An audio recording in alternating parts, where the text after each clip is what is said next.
So either you're interested in sewing or you already sew, but you want to learn how to become a fashion designer without the time commitment and effort that school takes. Now, school is great.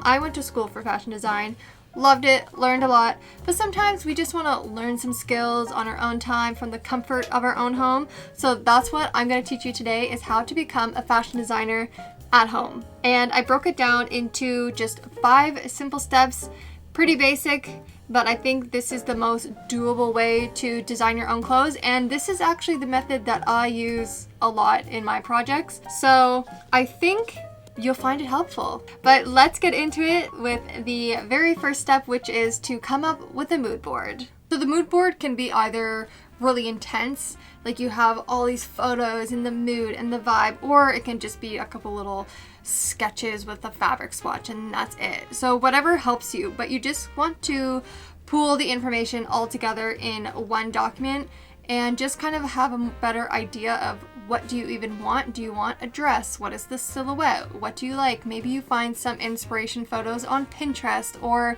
people that you've seen walking outside that maybe you took a photo or you quickly drew what they were wearing. You just want to pile all together so you know, well, what kind of notions or closures do you want? Do you want zippers, buttons, clasps? Or maybe you're thinking of fabric. Do you have fabric? Do you need to thrift fabric? Where do you go for your fabric? Do you want to go online, buy it new in store? So you're just piling the information together so you have a better understanding of what is the project and what do you actually want to make, what is the aim. The second step, I think, is the most important step in the whole entire process, which is about being realistic about your skills and not setting yourself up for failure. You have to be aware of what your skill set is and the skill set of your design. If you're very beginner sewer and you're aiming for like couture sewing, that's going to be quite difficult and you are setting yourself up for failure. You want to reach a little bit above your skill set. Of course, you want to challenge yourself.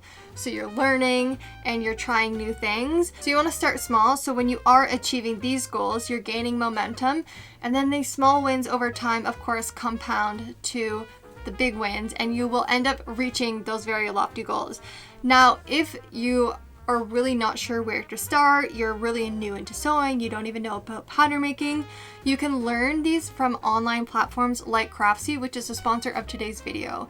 Craftsy is a platform for all things creative, tons of classes on sewing, even crochet, knitting if you're into that, photography to even shoot your final projects at the end, and it's all taught by experts. So you're learning from real professionals. They're giving you expert tips and tricks and advice. Now there's 2 classes that I highly recommend. One is called One Skirt Pattern, 5 Fun Variations by Ashley Huff. Exactly as it sounds, making the most out of your patterns. And the second class is Altering Commercial Patterns for a Custom Design Look by Nikki Lavoie. She goes over how to change sleeves, how to change the closures from a button-up placket to a zipper in the back, or how to adjust a skirt pattern, how to add inseam pockets, how to do a scalloped hem. So she really teaches you how to give it a whole new look. So cute, a scalloped hem mini skirt pattern. Now the first 1,000 people watching this video who click the link in the description or scan the QR code on the screen get the first full year of Craftsy Premium for only $1.49, and this is valid for new members only.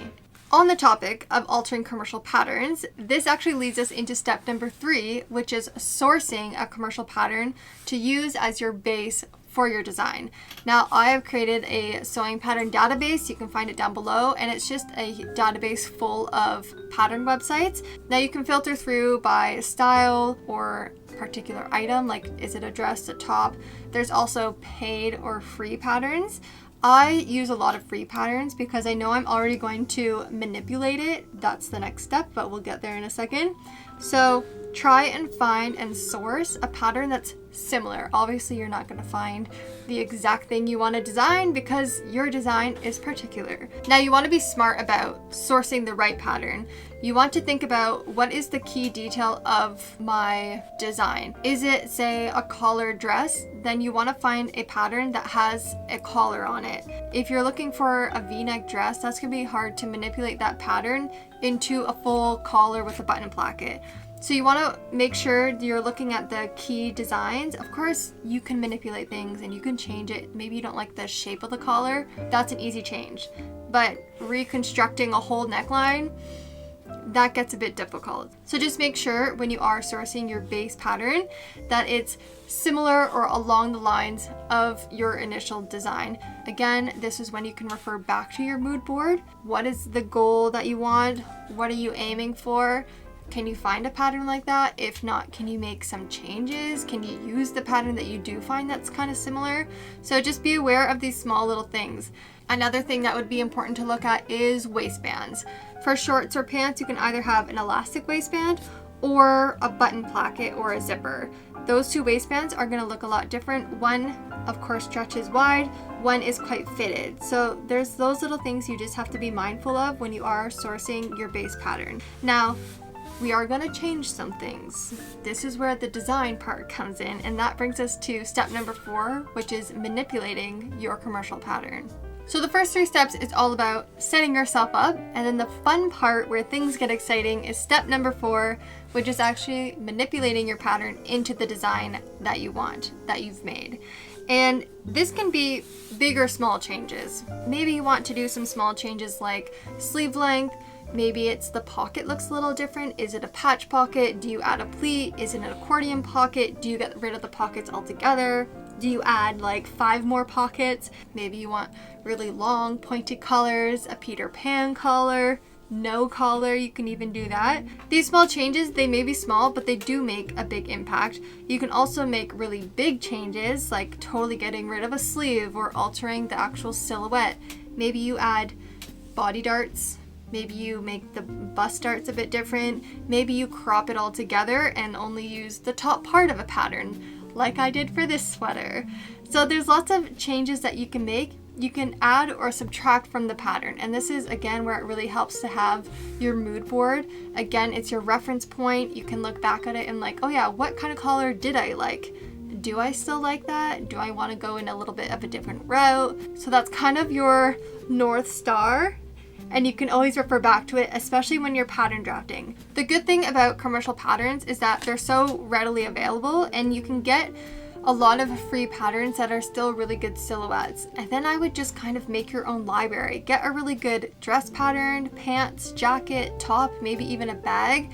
That way you have the base, and then you can just learn all different ways of how to manipulate that base into the final product that you want. Even in the industry, there's a thing called blocks, and blocks are your base patterns. They have a more tailored top, an oversized, maybe more a tunic style, and then they always use those blocks as their base for the design, and then they manipulate it further to get what they really want. So you're kind of doing the same, but you're just using commercial patterns as your blocks. Last step number 5, is to be flexible and to still make sure you have fun. This part is important. It's something I have to remind myself of too. Sometimes things just don't work. Whether it's the pattern, maybe the fit is a bit funny, maybe the fabric just doesn't work for that design, even though you thought it would. That's happened to me before. It happens to the best of us. So just make sure you are keeping an open mind, be flexible. Maybe you adjust the design a little bit, or maybe you try a different fabric. If you don't have another fabric, what little changes can you do to suit that fabric better?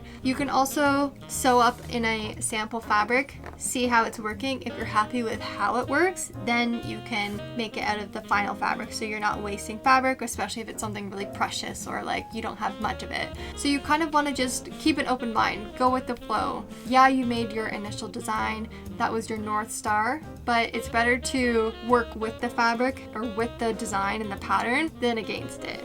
Sometimes projects just don't work out. I've had the same thing. I've had to really pivot.